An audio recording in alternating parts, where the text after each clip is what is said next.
We sure do. Today's guest is someone who's had a lasting impact on how Canadians think about money and on me personally. I first hmm read The Wealthy Barber when I was 17, and it completely changed how I saw financial freedom and planning for the future. Fast forward to today, and I'm honored to welcome the man behind that wisdom, best-selling author, speaker, and former Dragon's Den investor, David Chilton. David's updated and revised edition of The Wealthy Barber brings timeless lessons into today's financial reality, helping Canadians make smarter, calmer choices with their money, especially in a world that feels more uncertain than ever. We'll be talking about habits, perspective, and how simple principles can still lead to extraordinary results. David, your book changed how an entire generation thought about money, including mine when I was first 17. As you revisit The Wealthy Barber decades later, what do you think Canadians most need to relearn or unlearn about financial security today? Well, I think it's tougher now, to be honest with you, Angela. If you look at the cost of real estate across the country relative to incomes, it's difficult. A lot of boomers don't see it. The boomers will say, oh, we dealt with higher interest rates. True. It's always been difficult. True. But if you look at home prices in many regions, they've risen three times faster than incomes. So putting together the down payment alone for a lot of people becomes tough. And I would argue the cost of living in general, not just as it applies to real estate, but food, transportation, entertainment, everything the last 5 to 10 years, especially since COVID, has gone up faster than wages. And so a lot of people are squeezed and therefore doing the wealthy barber type things, the savings, the 10%. It's all more challenging than it's ever been. That's why I think it was a perfect time for the renewed version of the book. Come out and talk about the different savings principles, the psychological mindsets you need to get involved with, what tools are best to take advantage of, et cetera.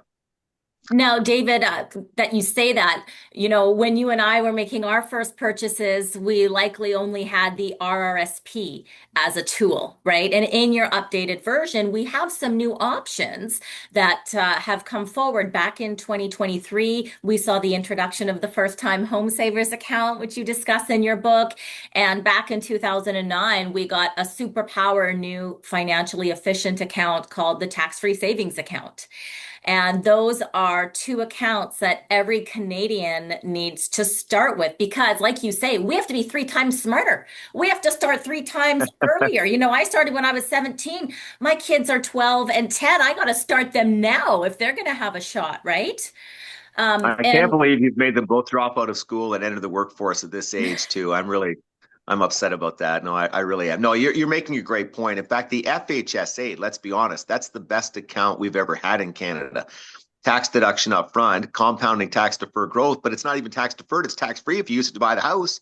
So it's like the best of exactly. the RSP marries the best of the TFSA and comes out with the FHSA. I mean, it is a true no-brainer. And there's other products too. If you're building an equity portfolio like ETFs that are so much more cost efficient than the old-fashioned expensive mutual funds. So there is good news out there, no doubt about it. Well, It's the challenge of exactly. the high costs. And, for the first time home savers account, I was on a budget committee for the federal government 15 years ago and brought Right. this concept to them. And I was happy to see it come here in 2023. It has a sunset clause of 2028. I know I'm going to advocate for this to be a long-term fixture, but I think, Dave, the easiest thing that we need to do is we need to start. People say, well, I'm not, I don't know how it is.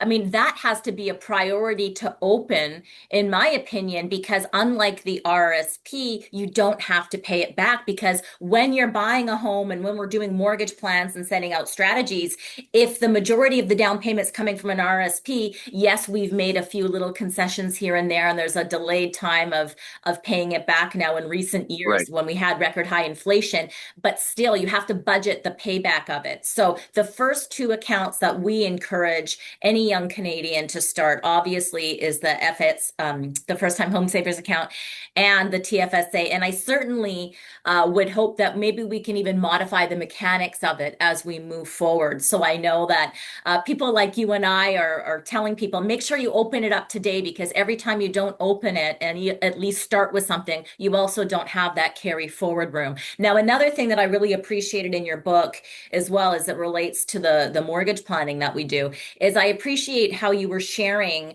the 30-year mortgage is a great tool to start, and also buying as soon as you do have that down payment, because with things increasing so rapidly, the sooner we get in, as you know, in today's day and age, about 30% of the mortgage payment that you're making goes towards your principal. So that's something we can control. Yeah, I mean, I think it all depends on where you think the markets are going to move. Unfortunately, as I said in the book, nobody has a crystal ball. In the last 5 and 10 years, until quite recently, let's say in the Ontario and BC markets, you had rapidly escalating prices. So Yeah. getting in as early as you possibly could, including with the smaller down payment, made a lot of sense. Now, if you're convinced, on the other hand, we're going to have a softening market, then not as much. You can take a little more time and build the savings. The 30-year amortization is an interesting one. A lot of people are surprised when I'm fairly supportive of that.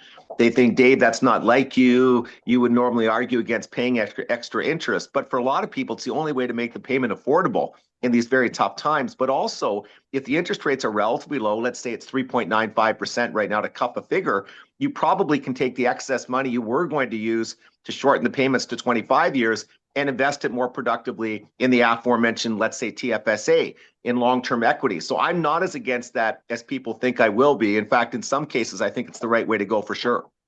Exactly. And I think, Dave, what makes it make the most amount of sense right now as well is, in 2016, we saw the introduction of the stress test, right? Right. And so when you say three times harder, you're really not joking, because they keep modifying things. And Dave, you probably also remember a time back in 2006 and 2008 when we used to have zero down payment mortgages as well as That's right. 40-year amortizations. And I certainly wouldn't recommend extending the amortizations, to that degree. And in the US, they're talking about 50-year amortizations. But I really do feel that the 30 is a good balance. And I think if we're going to move some of the product and help those first timers moving forward, I think we might have to relook at the stress test as well. And that brings me to one of your most powerful themes has always been that wealth isn't about luck or timing. It is about habits.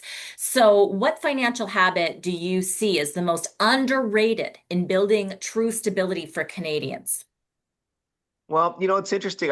Before we talk about habit, I think the most underrated concept in personal finance is that if people are on top of their money, they tend to be happier.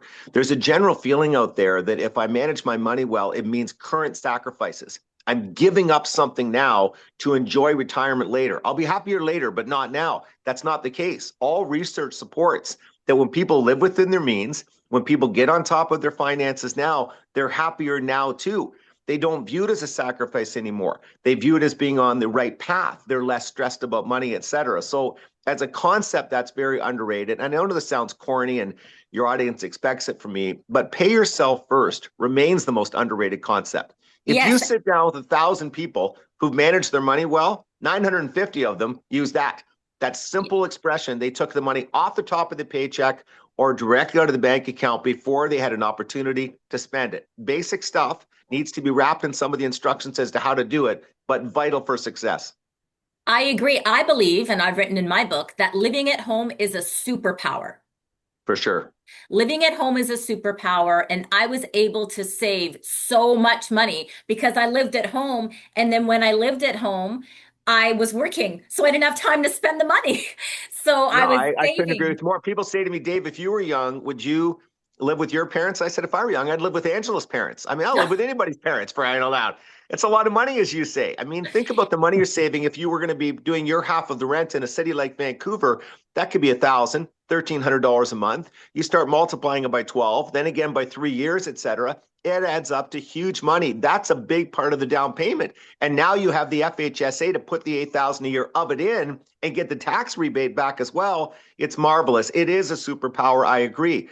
The other point I made in the book, when you actually research it and talk to people who've done it, it's not going to damage the relationship with the parents. It's not this huge sacrifice. In most cases, not all, but in most, it tends to deepen the relationship. It Remember, the does. people doing this, they're not laying on the couch playing games all day. They're No. out working, for heaven's sakes. They're just trying to save to get a down payment, and their parents want to see them own the home too. So, from everybody's perspective, it's a winning proposition. Exactly. I mean, we would talk about our plan, and I gotta be honest, Dave. I mean, the best part about living at home was my parents were amazing cooks, and I have to be honest too, you're gonna laugh. They did my laundry. So I was in no rush to go anywhere, you know? Can you send me their address, please? Yes, Oh my gosh, they are seriously, I gonna could show laugh up on I so could show hard. up on their doorstep in the next month because I love that. My mother did my laundry until she died at age 82. And in fact, I Oh. said to her, she was in the hospital, and I said, Mom, this is one of the most selfish moves ever. You passing away and stopping doing all my errands and my laundry. So I'm right with you. I'll take advantage of parents every opportunity I get. Exactly. Now, in a world of, rising rates like we've seen and record debt like you acknowledged, many Canadians feel overwhelmed. Now, what's one simple principle from the Wealthy Barber that can help someone regain confidence and clarity with their money right now? Well, I mean, we're all wrong about some things in our career, but the thing I was most wrong about early in mine was the power of spending summaries. I gave them a half a paragraph, I think, in the original Wealthy Barber. Then, over 35 years of being out there and watching people manage their money and seeing the power of spending summaries, I've come around fully. And in the second book, I really advocate for if you want to get on top of this, de stress a little bit, see some hope, chronicle everything you spend for 3 months. Make sure you total it up. Don't use one of the apps. Sounds funny. They make it more convenient, but it's Yeah, not as meaningful. no, When you're that's writing it down and you have to process it and think it through, that tends to have more impact. Doing that will show you where the leaks are, where you can make some changes, where you're spending money and not getting enough joy units back. It's yeah, such a healthy exercise. It jumpstarts the financial planning process. yeah. Everybody can do it. It's a bit of a nuisance, I admit, but it's a worthwhile nuisance. You got to be a goal getter, and actually that's You why do. we have a sheet that we could send our clients, and it makes them actually write out and look at their bank statements too. So another thing, Dave, is people say they call us and they say, well, we'd love to invest, but we can't. We don't have the money. We are both working full time. We have two kids. We had a mat leave. We had this. And what we help people do is we can help them reset, redesign, and allocate accordingly. Because yes, they're breaking their existing mortgage, but that cash flow savings, on average, we're able to save Canadians who are living paycheck to paycheck that have a mortgage and outside debt anywhere from $500 to $2,000 a month. And opening up that cash flow, you know as well as I do, if they allocate half of that towards the rapid pay down of the mortgage and the other half between the tax efficient accounts, they can reset and build the best lives for themselves to completely turn the tables and empower themselves accordingly. Yeah, I mean, you've got to really make sure you know the math on the break free and the break even point of all of this, et cetera. But for a lot of people, it definitely is worthwhile looking through and they should be walking it through. And as you say, if you can increase your cash flow, and that's after tax money, by several hundred a month, sometimes even more than several hundred, that can be a true difference maker, no question. That's our biggest pride in the 2 decades that we've been serving Canadians is watching them completely reset, redesign, and pay themselves first because they've put everything else on the back burner. And you've often said that good advice doesn't have to be complicated. That's been consistent through our time together. But when you look at how Canadians make decisions about things like mortgages, investing, or insurance, what makes the difference between someone who just gets by and someone who truly builds wealth? Well, I mean, you certainly have to have a little knowledge. You really do. We still battle financial literacy in this country. You don't need to be an expert in the intricacies of the stock market or a great forecaster at where real estate's going in certain parts of the country, but you have to know the best saving techniques. You have to know about things like TFSAs and FHSAs. The good news is none of it's that's complicated. In fact, that's what the Wealthy Barber is all about, of course, is saying, look, I can demystify this through the novel format. It's not that. So I mean, number one is picking up your knowledge just a little bit. People have more Yeah. responsibility in that front. It's easy just to throw your hands up in the air and say, this is too much for me. I don't get it. It's not that tricky. It's the And from your complicated things that don't work. You're Go right. ahead. And from your book, the best strategy, the KISS strategy, keep it silly, simple. And one of the things that I appreciated about that was I loved that you really discussed about buying term insurance and investing the difference. Because oftentimes in my office, when we're looking through and people are saying, I'd love to buy I would love to buy, but I don't know. I have this insurance product and my actual cost of insurance is this, but I'm investing this as an investment I don't own a home yet. And I say, whoa, whoa, whoa, stop. You need to give yourself control back, because if you Right. buy only what you need and this policy follows you and not a bank and is not on a discounting balance, you control your money. There's all these tax efficient accounts that you can look at where it's at and you're in control. You don't have to borrow it. You don't have to cash it out and then give up your insurance. So I love the keep it silly simple. The same goes for insurance products. And we're really passionate about people understanding that. And another reason that we find people get in debt, Dave, is young Canadians with the financial literacy that you were speaking of. They say, oh, well, I have to get credit cards to establish a credit score. And I'm not sure if you're aware, but there's companies out there called like rented123.com where you can Right. actually report your on-time rent payment. And now your rent payment is showing your credit worthiness instead of you having debt.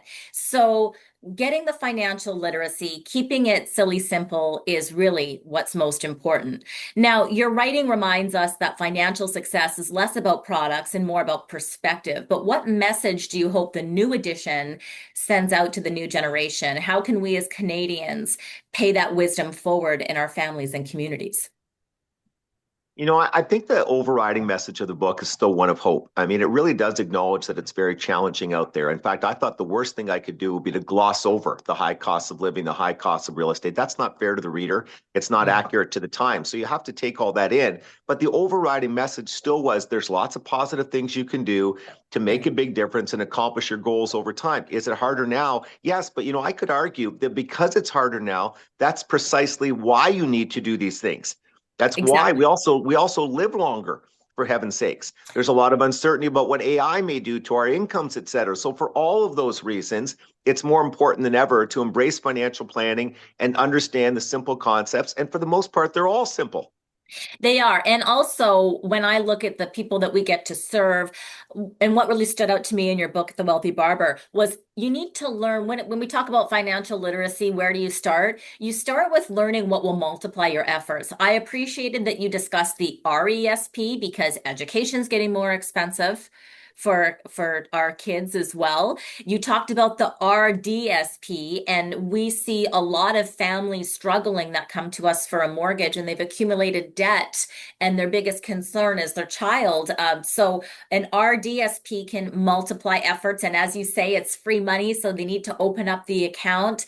And then For the sure. other thing that causes debt in our high cost of living is not protecting your income properly with disability insurance, because that Yeah, means that huge weakness. huge. I mean, it's funny because that one hasn't changed much in the 36 years I've been out there. A lot of people, when you walk them through why they should have it, the risk reward ratios, your number one asset, your earning power, they acknowledge it, they understand it, they still don't do it. It's a fairly expensive product, frankly, especially if you buy the type you truly should buy. This is one case when you don't try to scrimp. You do have to spend up a little bit, and a lot of people just aren't willing to take that cost on in this high cost environment. I understand it, but I still don't agree with it because the risk, of course, is very severe. And you mentioned the registered disability savings plan. That's another thing. I had not done a good job on that in my career. In the original Wealthy Barber, but even on stage, all those thousands of times, I didn't draw enough attention to it for people who are eligible, who unfortunately are dealing with a disability, either themselves or in their family. What an amazing tool. The matching provisions, the generosity of the government on those fronts, all that has to be researched. It can add up to a tremendous amount of money, can truly be life changing for a lot of people in that unfortunate circumstance. It is. And I know that a lot of people feel overwhelmed because they're already dealing with that head on. And so I know that we've helped them get the forms together and direct them so they can And you're do right, that. because it is a little tricky. It's not quite as straightforward to understand to apply for any of those types of things. And you made a very good point. Often it's the caregiver. It's obviously doing all of this, and he or she's already dealing with a tremendous amount of work and stress and everything else. And that's one of the reasons why it's fallen between the cracks. I think a lot of educators like me have done a poor job because it's not applicable to everybody. So you're on stage in front of 700 people, only X% can actually move forward with it. But that doesn't change the fact we all should have shone a brighter light on this. And I think lately, not just with the Wealthy Barber, but just you just said and others, we're starting to see more people understand its merits. You're right. And, we're here today. We're sharing this on our show. We're sharing this together. And I know that, we all care about making efforts in our community. And I just have to say, what a full circle moment. You're the author who inspired my own journey in finance and joining us today to share your renewed take on helping Canadians thrive. If you haven't yet read The Wealthy Barber, I can't recommend it enough. It's practical, funny, and reassuring in all the right ways. And if you'd like to learn how to put these principles into action with your own mortgage and financial plan, you can find more resources, including my book, The Mortgage Code, on countdowncalla.ca, angelacalla.ca. Join us here on the show. I sincerely give you the biggest thank you, David, for being a part of this conversation and for all you do and for everyone who's tuning in and joining us for this info today.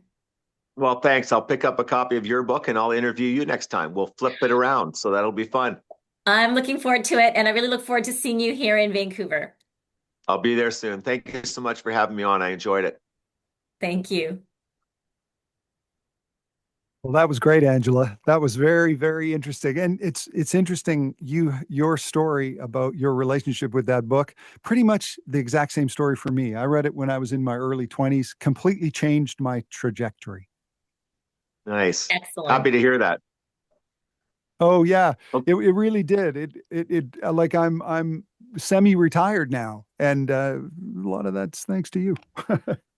Well, listen, I never get tired of hearing that, and I hope that the new version does that for the younger generation too. It was a tougher write, this one, obviously, because it is a different time, and there was more material to cover with all the new accounts, et cetera. It took me forever. It took me a lot longer to write the redo than the original, but for whatever reason, it's resonating even better, I think, than the first one did, and so I'm happy. I'm really pleased with the way it's going over, and thank you for the kind words. Oh, great. Well, it was nice to meet you. You too. I'll see you two again, and I'll call you, Angela, when I'm out in Vancouver. We'll go out for dinner. I look forward to it. It would be an absolute honor. Thank you. And I promise I'll take a look at the book. In fact, I'll contact Maureen as soon as I get off this to make sure that somehow, some way, is it a digital version or a physical version we have? All of the above. It's on Audible, it's Okay. physical, but you have a physical copy. Okay, I'll get it. I'll get it in my hands. I haven't been back to Kitchener, of course, with all the touring, but I'll get back there next week and I'll get a copy of it. Thank you so much, David.